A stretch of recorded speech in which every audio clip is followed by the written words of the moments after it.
শীতের সকালে গরম গরম পায়েস আসলে খুব মজাদার। এখানে খাঁটি খেজুরের রসের গ্রাম্য পরিবেশের যে খেজুরের যে স্বাদ, এই স্বাদ নিতে হলে আপনাকে অবশ্যই গ্রামে আসতে হবে।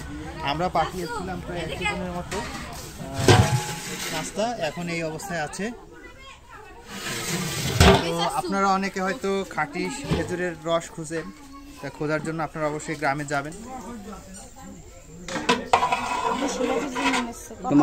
তোমার ছেলে আরো একজন আছে, আমি বলছি তুমি কিন্তু এই 3 বার এইবারই আমার দাবি। আমরা পায়েসটা হচ্ছে আমাদের চাচারে হচ্ছে আমরা আমার সম্মানিত চাচারে খাওয়াবো। চাচা দেখ একটু দেখেন তো টেস্ট করে কেমন। বিসমিল্লাহ। তুমি দিয়ে দাও, আমি বিসমিল্লাহ। কেমন চাচা? খুব মজাদার হয়, খুব মজাদার হয়। আলহামদুলিল্লাহ, আলহামদুলিল্লাহ, শুকরিয়া আল্লাহর কাছে যে আমরা এরকম খেজুরের রস খেতে চাই প্রতি বছর। আপনাদের আরও দেখাবো কিভাবে আমরা খেজুরের রস খেতে পারি।